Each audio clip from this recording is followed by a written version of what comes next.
Hello दोस्तों, नमस्ते, प्रणाम। आइए आप लोग के बीच में बहुत सुंदर एक राम जी के तिलक गीत गाने जा रही हूँ।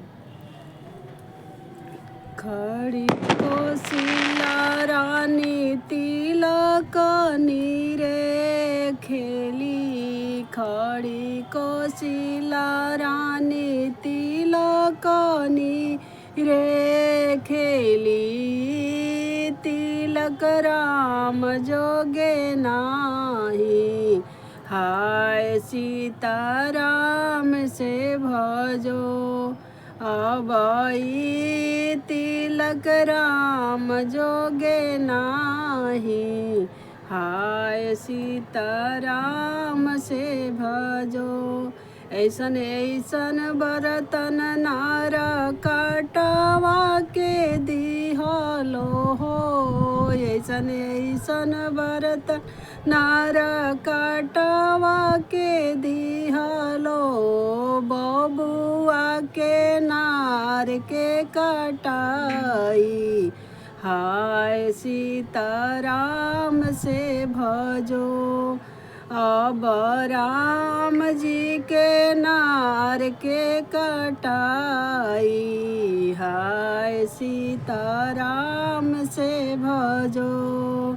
खड़ी कोसिला रानी तिलक नीरे खेली, खड़ी कोसिला रानी तिलक नीरे खेली, तिलक राम जोगे नाही, हाय सीता राम से भजो, अबई तिलक राम जोगे नाही, हाय सीता राम से भजो।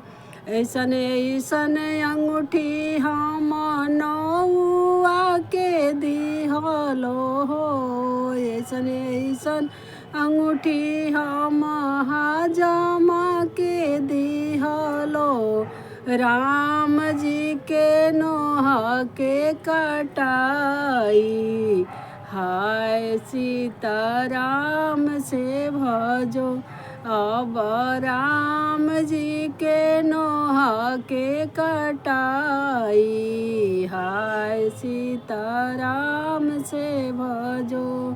खड़ी कोसिला रानी तिलक नीरे खेली, खड़ी कोसिला रानी तिलक नीरे खेली, तिलक राम जोगे नाही, हाय सीता राम से बनी, अबई तिलक राम जोगे नाही, हाय सीता राम से भजो।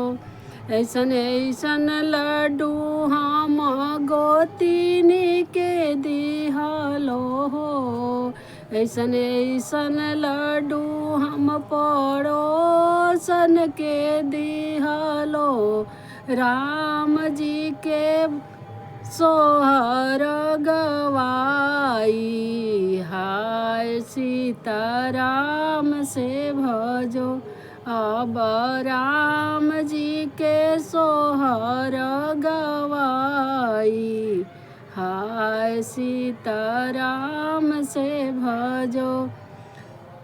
खड़ी कोसिला रानी तिलक नीरे खेली, खड़ी कोसिला रानी तिलक नीरे खेली, तिलक राम जोगे नाही, हाय सीता राम से भजो, अबई तिलक राम जोगे नाही, हाय सीता राम से भजो।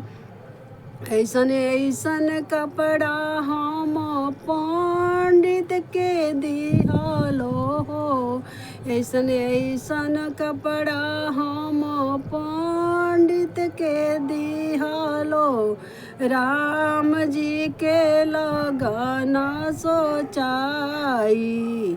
हाय सीताराम से भजो अब राम जी के लगन सचाई। हाय सीताराम से भजो खड़ी कौशल्या रानी तिलक रे खेली। खड़ी कौशल्या रानी तिलक रे खेली। तिलक राम जोगे नाही। हाय सीताराम से भजो अब तिलक राम जोगे नाही। हाय सीता राम से भजो।